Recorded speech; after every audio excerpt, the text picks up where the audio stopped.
दिल के बदले सनम दर्द दिल ले चुके हो, दिल के बदले सनम दर्द दिल ले चुके, दे चुके दे चुके तुम्हें दिल, ये दिल दे चुके, दे चुके दे चुके तुम्हें दिल, ये दिल दे चुके।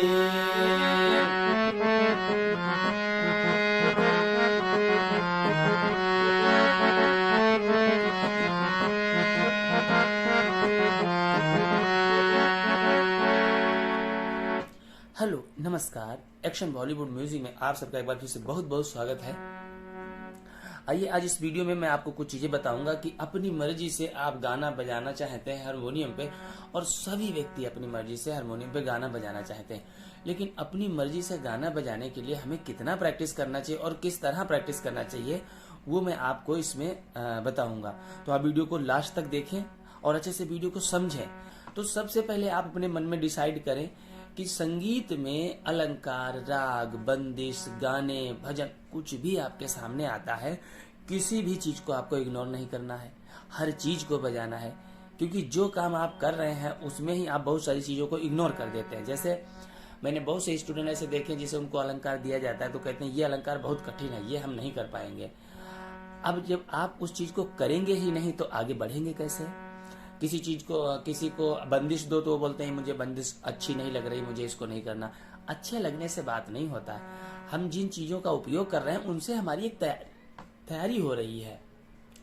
हमें उन चीजों को हमेशा गाना थोड़ी है, लेकिन हमें उनको अपनी रियाज में लाना ही लाना है। अगर हम उसको रियाज में लाते हैं तभी हमारी अच्छी तैयारी होती है। बंदिशें जो आपको करवाई जाती है, बंदिशों में आपने देखा होगा कि बंदिश होती है, बंदिश के बीच में जो डैश होते हैं, एस के निशान होते हैं, वो क्यों होते हैं? वो उससे हमें ये पता चलता है कि हम एक मात्रा अगर वर्ड शब्द ले रहे हैं तो हमें वहां पे रुकना कितने मात्रा हमें वहां पे वेट करना है। तो जहां पे एस एस होता है वहां पे वो रुकने की जगह होती है कि वहां पे एक मात्रा हम रुक कर फिर अगले स्वर पे जाएंगे। ठीक है, तो उसी से हमें पता चलता है कि कोई भी लाइन है उसको हम ताल में किस तरह बांधते हैं। कोई गाना आप बजाते हैं उसमें लास्ट में आपको रुकना पड़ता है, और रुकना पड़ता है तो आप कैसे रुकेंगे? क्योंकि अगर गाने में आपको किसी ने नोटेशन में बता दिया यहाँ 2 मात्रा रुकना है तो वहां रुक जाएंगे, लेकिन अन्य दूसरा गाना जब आप अपनी मर्जी से बजाएंगे तब कैसे रुकेंगे? तो वो बहुत सारा जो नॉलेज होता है उसके लिए हमें हर चीज का प्रैक्टिस करना होता है। और दूसरी बात यह है कि अगर आप संगीत सीखना चाहते हैं तो सबसे जो पहली बात है वो ये है कि आप अपना मन पहले बहुत अच्छा बना लें कि हमें संगीत को हर हाल में सीखना है, चाहे हमें कितनी भी मेहनत करनी पड़े और हमें कुछ भी प्रैक्टिस के लिए दिया जाए, हम हर चीज को प्रैक्टिस करेंगे। आप प्रैक्टिस किसके लिए करते हैं? अपने टीचर के लिए प्रैक्टिस नहीं करना है कि हमने उसको, जैसे कोई हमको चीज दी गई और हमने उसको प्रैक्टिस किया और फटाफट गुरुजी को रिकॉर्ड करके भेज दिया, हमारा काम खत्म हो गया। अब हमारी उम्मीद ये लगी गुरुजी हमें अगला क्या देंगे। अब गुरुजी वो बेचारे इस दुविधा में रहते हैं कि ये चीज अभी कंप्लीट तो है नहीं। अगर हम इस बच्चे को दूसरी चीज नहीं भेजते हैं तो उसको ये लगता है कि हमको टास्क नहीं दिया गया, गुरुजी हमको सही तरह से सिखा नहीं रहे। लेकिन मैं आपको सही तरह से अगर बताऊं कि अगर कोई टीचर आपको बहुत ही कम टास्क देता है और प्रैक्टिस के लिए ज्यादा फोर्स करता है तो समझ लीजिएगा कि वो आपको सिखाना चाहता है। बहुत ज्यादा टास्क देने वाला व्यक्ति आपको कभी नहीं सिखा पाएगा। टास्क चलो हम कोई भी यूट्यूब पे अभी आप सुबह से शाम तक बैठ जाइए, जितने भी ये म्यूजिक चैनल है उसमें आप लग जाइए तो कम से कम मेरे ख्याल से 40-50 तो आपको बंदिशें मिल जाएंगी, सरगम के साथ अलंकार मिल जाएंगे। सारा टास्क लिख कर आप रख लीजिए। क्या उसको रखने से आपकी प्रैक्टिस हो जाएगी? नहीं होगी। इसलिए कि जो भी चीज आपको दी जाती है आप उसको प्रैक्टिस करें, और कोई भी चीज को आप प्रैक्टिस जब तक करें जब तक आप खुद सर्टिफाइड नहीं होते हैं। आपका टीचर जो आपको सिखा रहा है वो तो आपका गुरु है ही, आपको अपना गुरु खुद बनना पड़ेगा। जब आप अपने गुरु खुद उसमें बनेंगे, अपनी चीज को खुद ही आप जज करेंगे कि हमने जो अलंकार बजाया है क्या वाकई में ये हमारा अलंकार परफेक्ट हो गया है, क्या उसको हम बिना हारमोनियम के गा ले रहे हैं, क्या उसको हम जो है हारमोनियम को और नोटेशन को बिना देखे ऐसे गा लें जैसे हम पब्लिक के सामने बैठे हैं और हम जैसे कोई यहाँ पे चीज बजा रहे हैं और हम पब्लिक को देख रहे हैं और पब्लिक को देखते देखते हम उस चीज को बजा लें। आपका नॉलेज तब परफेक्ट होता है, तभी वो चीज परफेक्ट होती है जब आप उसको बिना देखे, आपका चेहरा सामने होना चाहिए और आपको ये लगे कि हम ऑडियंस के सामने बैठे और हम ऑडियंस को देख रहे हैं और हमारा नीचे हाथ चलता रहे। कोई भी टास्क तभी कंप्लीट होता है। सबसे बड़ी प्रॉब्लम जो है वो ये है कि कोई भी व्यक्ति जो है ना प्रैक्टिस में बहुत कम, आजकल की प्रैक्टिस हो ही नहीं पाती। आज के बच्चे प्रैक्टिस में बहुत कच्चे हैं और कच्चे होने की वजह से उनकी तैयारी सही नहीं हो पाती। मैं सबसे रिक्वेस्ट करता हूँ, कई बार मैंने बहुत ही रिक्वेस्ट की है कि सब लोग प्रैक्टिस कीजिए, बिना प्रैक्टिस के ये आने वाला नहीं है। अब भाई प्रैक्टिस आप करेंगे तभी आप उस चीज को निभा पाएंगे, ठीक है। अब आइए कुछ चीजें हम आपको बताते हैं कि अगर आप उनको करेंगे तो उनसे आपको स्वरों का अच्छा नॉलेज होगा और आप जल्दी उस चीज को पकड़ पाएंगे। हर गीत बजाने का मतलब क्या होता है, जैसे हर व्यक्ति ये बोलता है कि हम हर गीत को अपनी मर्जी से बजाना चाहते हैं, और जो व्यक्ति अपनी मर्जी से हर गीत को बजाना चाहता है उसी व्यक्ति को वो गीत याद नहीं है जो वो बजाना चाहता है। तो आप कैसे बजाएंगे? जब हमें गीत याद ही नहीं है तो हम बजाएंगे कैसे? अब कोई गाना है, हमें अगर वो गलत याद है, बहारों फूल बरसाओ, अगर हमें इस तरह याद है तो वो इसी तरह बजेगा, बहारों फूल बरसाओ मेरा महबूब आया है। कुछ लोगों को इस तरह याद होता है तो वो उसी तरह बजेगा। एग्जैक्ट आप किसी भी गाने को ओरिजिनल तरह से तभी बजा सकते हैं जब वो आपको ओरिजिनली तरह से याद हो। बहारों फूल बरसाओ मेरा महबूब आया है, मेरा महबूब आया है। ये उसका ओरिजिनल है। अब देखिए मैं गा रहा हूँ, नीचे हमारा हाथ चल रहा है, हम उसमें कौन सा नोट्स लग रहा है, क्या सरगम लग रहा है, हमें उससे मतलब नहीं है। हम उस लय को ध्यान में रखे हैं जो हमारे माइंड में है, ला ला ला ला। अब वो ला ला ला ला कहाँ पे निकलेगा? ला ला ला ला। अब ऊपर जाने के लिए हम कैसे जाएंगे? ला ला ला ला ला ला। हमारा गला हिला, गला हिला, ला ला ला, ये सीधा हो गया, ये भी रॉन्ग है। जबकि ओरिजिनल लाइन क्या है? ला ला ला। ला जो है उसको घसीट के ले जाना, घसीट के ले जाएंगे तो ये हमें स्वर भी साथ में उसको घसीटना पड़ेगा। ला ला ला ला ला ला ला ला ला, इसको छूते हुए जाना, तभी उसकी वो ओरिजिनल लाइन आपके गले में उतरेगी। और जब आपको वो लाइन पता ही नहीं है तो आप कैसे बजाएंगे? कई बार क्या होता है, सुर का नॉलेज हो जाने के बाद भी हम चीज को सही तरह से नहीं बजा पाते। हमें पता होता है ये यहाँ पे बजेगी, लेकिन जो चीज माइंड में नहीं है तो उसको हम कैसे बजाएंगे? ला ला ला ला। अब ला ऐसे लेंगे तो गलत हो जाएगा, है क्या? ला ला, ला को हमें हिला देना है, वहां पे आपको मुर्कियां लेनी पड़ेंगी, ला मपधा एक साथ, तो वो चीज आपकी जो है परफेक्ट आएगी। तो ये सब चीजें छोटी छोटी आपको समझनी होंगी। जब आप गाना बजाते हैं तो गाने में कहाँ पर आपको गला कहाँ हिल रहा है, वर्ड में कहाँ पे जोर कहाँ ज्यादा पड़ रहा है, कहाँ पे जोर वर्ड को हल्का लिया जा रहा है, एक एक वर्ड हमें सुनना होता है। क्या आपको लगता है कि कोई गाना जब बनता है तो उसको फटाफट बना के तैयार कर दिया जाता है? नहीं, ऐसा नहीं होता है। जब एक गाना बनता है तो जो म्यूजिक डायरेक्टर होता है वो एक एक बोल को वजन करता है, एक एक बोल को चेक करता है, एक भी मात्रा इधर उधर नहीं हो सकती, हर बोल को वो चेक करके बनाता है। और जब पूरा वो चेक करके जब बना करके हमको सुनाता है, हमें तभी वो इतना अच्छा लगता है। अगर उसको फटाफट बना दिया जाए तो ऐसे कैसे बन जाएगा गाना? वो ताल में फिक्स है, लय में उसका एकदम भाव है, हर बोल कुछ ना कुछ कहना चाहता है। आप कभी भी कोई गाना गाकर देखिए और उस गाने में अगर किसी बोल पे बहुत ज्यादा जोर पड़ता है और आप जोर ना डालें, फिर देखिए उसका भाव कहाँ जाता है। तो हर बोल का वजन किया जाता है, वजन करके बनाया जाता है, तभी वो हमको इतना सुंदर और सुरीला लगता है।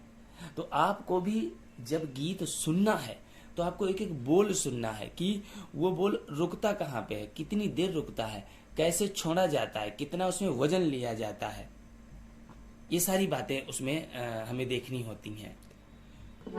मेरे महबूब, अब देखिए इसमें मैंने पहली लाइन ली, किस तरह आई? मेरे मेरे स्पष्ट, हमको कहीं पे ज्यादा जोर नहीं देना, आसानी से वर्ड को लेना है। मेरे में हे हल्का हो गया, अगर यहाँ हे पे हम ज्यादा जोर दे देंगे तो वो उसका भाव चला जाएगा। मेरे बू भी बहुत हल्का है।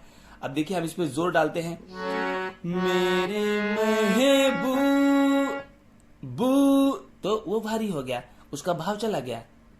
तो वर्ड को चेक करना होता है, किस वर्ड पे कितना जोर डाला जा रहा है वो हमें ध्यान देना होता है, और तभी आप उसको सही तरह से गा पाएंगे, तभी उसको सही तरह से निभा पाएंगे।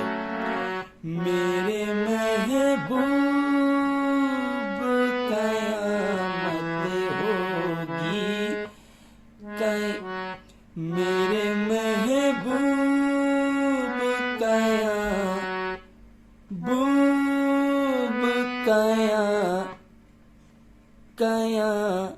कया अगर जोर डालेंगे तो खराब हो जाएगा। कया ये है, कया मत होगी, मत होगी, आज रुसवा ये अलग है जो उसका ओरिजिनल है। अगर इसमें हम जोर डाल दें तो आज रुसवा खराब हो गया। आज रुसवा तेरी गलियों में मोह, आज रुसवा तेरी गलियों में मोहब्बत होगी, आज रुसवा तेरी गलियों यूं। इस पे भी आपको इसी तरह निभाना है। मेरा मतलब कहने का है कि हर बोल पे आपको सावधान रहना है और उसको समझना। अगर आप उसको वाकई में समझते हैं तो आप गाने को उसी तरह गा पाएंगे जिस तरह वो गाना है, और जैसे बना है बिल्कुल आप हूबहू वैसा ही गा लेंगे। लेकिन उसके लिए आपको समझने की बहुत जरूरत है। जब बहुत ही ध्यान से उसको आप सुनेंगे और तभी उसको आप किसी भी इंस्ट्रूमेंट पर सही तरह से बजा भी पाएंगे, जब वो आपके माइंड में बहुत ही अच्छे से बसा होगा। ठीक है, तो ये बातें जो है मैंने जो आपको बताई हैं, इनको आप जरूर ध्यान रखें, आप बहुत अच्छा गाना बजा लेंगे। अच्छा, दूसरी बात क्या है कि गाना सही तरह से बजा लेना, जैसे जो हमने बातें आपको बताई हैं, जो एक एक चीजों की बारीकियां होती हैं, ये सब चीजें आप तभी समझ पाएंगे जब आपको कोई बहुत ही बढ़िया टीचर, जिसको स्वयं ही बहुत अच्छा गाना आता होगा, बजाना आता होगा, और आपको वो सिखाएगा और आपको वो डील करेगा। आप उसके सामने एक लाइन गाएंगे, एक लाइन में कितनी गलतियां, कहाँ गलतियां हैं, तो उसने एक लाइन में आपकी सारी गलतियों को आपको बताया। उस एक लाइन की जो गलतियां हैं वो आपको सिर्फ एक ही लाइन में काम नहीं देती, वो आगे आने वाली हर लाइन में आपको सावधान करती है। और जब आप उसको एक लाइन को सही ढंग से कर लेते हैं, फिर आगे जो लाइनें आती वहां पे आप खुद ही सावधान रहते हैं कि हमें किन किन चीजों पे ध्यान रखना है और कैसे हमको बोल को निभाना है, क्या करना है। बहुत सारी बातें होती हैं जो चीजें हमें यूट्यूब से कभी नहीं मिल सकती, क्योंकि यूट्यूब क्या है, जैसे हम एक बुक है, हम एक बुक में कुछ लिखा है और हमने उसको अपने रजिस्टर पे उतार लिया। अब उस बुक पे जो लिखा है उसको हमने उतार लिया, लेकिन उसका मतलब क्या है, उसका गुण रहस्य, उसके पीछे का क्या रहस्य है, वो हमें कौन समझाएगा। अगर किताब को पढ़ने से ही सब कुछ आ जाता तो फिर स्कूल क्यों खुले हैं, टीचर क्यों हैं। ये हम लोग कोई इंजीनियर की क्लास में जा रहा है, कोई कहीं जा रहा है, ये सब सीखने और पढ़ने क्यों जाते हैं। अगर किताबों से ही सब कुछ मिल जाता तो यूट्यूब जो है वो एक किताब है जिससे हम कोई भी चीज लिख सकते हैं, नकल कर सकते हैं। लेकिन एक एक चीज की बारीकी जो है वो आपको, जब आप किसी के साथ बैठते हैं तभी आपको वो समझ में आती है और तभी आप सही ढंग से उसको समझ पाते हैं। ठीक है, यूट्यूब पे अगर आपको मान लो कोई बात नहीं समझ में आई तो आप किससे पूछेंगे। मान लो हमने कोई क्वेश्चन किया, हमने कोई चीज आपको बताई, अब वो आपको डिस्टर्ब कर रही है कि हमारी समझ में तो ये चीज आई नहीं, अब आप किससे पूछेंगे। अब उस समय पे अगर आपके पास कोई टीचर होगा, आप कहीं सीख रहे होंगे, तो वो क्वेश्चन जाके आप अपने टीचर से करेंगे तो वो उसके बारे में सारी बातें आपको बता देगा। तो और इसमें सीखना बहुत ज़रूरी है। जो व्यक्ति अपना यूट्यूब से समय बर्बाद कर रहे हैं, जैसे उनको लगता है कि हम यूट्यूब से सीख लेंगे, और वो साल 2 साल अपने बर्बाद कर लेते हैं और उसके बाद सीखते हैं। सबसे बड़ा डर ये होता है यूट्यूब से सीखने के लिए, हम किसी को मना नहीं करते, क्योंकि हम खुद ही आपको सीखने के लिए सब वीडियो बनाते डालते हैं, और समझदारी के साथ हम आपको बोलते भी कि आप इन सबको प्रैक्टिस करें तो आप इनको सब अच्छा कर पाएंगे। लेकिन कई बार होता ये है कि जो रियाज होता है वो जब स्टूडेंट अपनी मर्जी से करने लगता है, उसमें आवाज़ कभी कभी ख़राब हो जाती है, क्योंकि हमें पता नहीं होता किस स्वर पे कितना जोर देना है और कैसे रियाज करना है, स्वर को किस तरह निभाना है, वो हमें पता नहीं होता। हम अपनी मर्जी से हारमोनियम को पकड़ कर और रियाज करना शुरू कर देते हैं। हमें ये भी नहीं पता होता ये हारमोनियम जो हम बजा रहे हैं ये रियाज के लिए है भी या नहीं। अब आवाज़ तो आपकी बहुत ही प्यारी है, बहुत ही कोमल है, और आपने एक कोई ऐसा हारमोनियम ले लिया जिसकी बहुत ही मोटी आवाज़ है, और आपने उस हारमोनियम पे अपनी आवाज़ को लगाना शुरू कर दिया, तो आपकी तो आवाज़ फट जाएगी, बेकार हो जाएगी। जो प्यारी आवाज़ थी वो ख़राब हो जाएगी। तो ये सब चीज़ें आपको सबसे पहले उनको डिसाइड करना चाहिए, किसी से पूछना चाहिए कि हम जो काम कर रहे हैं वो हमारे लिए वाकई सही है या नहीं, और उसके बाद आप करेंगे तो आपको कम से कम कॉन्फिडेंस होगा कि हाँ चलो हमने अपने टीचर से बात की, उसने हमें बताया कि आप इस पर कर सकते हैं और इस तरह रियाज कर सकते हैं, तो आपको कम से कम ये तो होगा कि हाँ हमारी आवाज़ ख़राब नहीं होगी। और जब आवाज़ ख़राब हो जाती है, साल 1.5 साल वो बिल्कुल बर्बाद हो जाती है, और उसके बाद जब सुर ही नहीं लगता, आप जैसे यहाँ से यहाँ तक गाएंगे आपकी सांस ही नहीं रुकेगी, क्योंकि आप आवाज़ इतनी चढ़ जाती है। तब आप किसी टीचर के पास जाते हो तो आपको आवाज़ को आपको सही जगह पे लाने के लिए दुनिया भर की वो बहुत सारी मेहनत करता है। 5-6 महीने साल भर आपका उसी में चला जाता है, और कई बार आवाज़ साबुत नहीं आती, क्योंकि आवाज़ एक बार क्रेक होने के बाद में फिर आवाज़ उस तरह से जो प्यारी आवाज़ थी, जितनी कोमल आवाज़ थी, वो वापस नहीं आती। ठीक है, तो ये सब चीज़ें आपको ध्यान रखनी, क्योंकि संगीत देखो बहुत ही प्यारी चीज़ है। हम एक लाइन गाते ही हमारे हजारों लाखों फैन हो जाते हैं। वो ऐसे नहीं हो जाते, क्योंकि उसमें बहुत सारी चीज़ें होती हैं जो उन सब लोगों को अपनी तरफ खींच लेती हैं, और उस ये खींचने वाली जो चीज़ होती है उसको तैयार करने के लिए बहुत ही सावधानी की ज़रूरत होती है और बहुत ही मेहनत की। और अगर आप उसको उस तरह से करते हैं तो आप सही तरह से तैयार होते हैं, और फिर आप कहीं भी परफॉर्मेंस अगर करते हैं तो वाकई में आपके चाहने वाले जो है अनगिनत होते हैं। ठीक है, तो इस तरह आप इस चीज़ को ज़रूर समझें। ये वीडियो मैंने इसीलिए आपके लिए बनाया कि आप सावधानी से प्रैक्टिस करें और हर चीज़ को समझें, अपने आप को तैयार करें। किसी दूसरे के लिए आप प्रैक्टिस नहीं कर रहे हैं, आप अपने लिए कर रहे हैं, और अपने लिए जब हम कोई चीज़ कर रहे हैं तो हमें कितना मेहनत करना चाहिए ये हमें खुद ही डिसाइड करना है। ठीक है, तो मिलते हैं अगले वीडियो में। खूब प्रैक्टिस करें, और अगर आप सीखना चाहते हैं तो आप क्लास ज्वाइन करें। मेरी क्लासेस ऑनलाइन होती हैं, आप ऑनलाइन ज्वाइन करें और घर बैठे सीखें। आपको कहीं जाने की ज़रूरत नहीं है, मैं आपको आपके घर में ही सिखा दूंगा। बस आप हमारे साथ बैठें और जैसे हम बताएं वैसे आप करें, तभी हम आपको सिखा पाएंगे। ठीक है, तो मिलते हैं अगले वीडियो में, तब तक के लिए नमस्कार।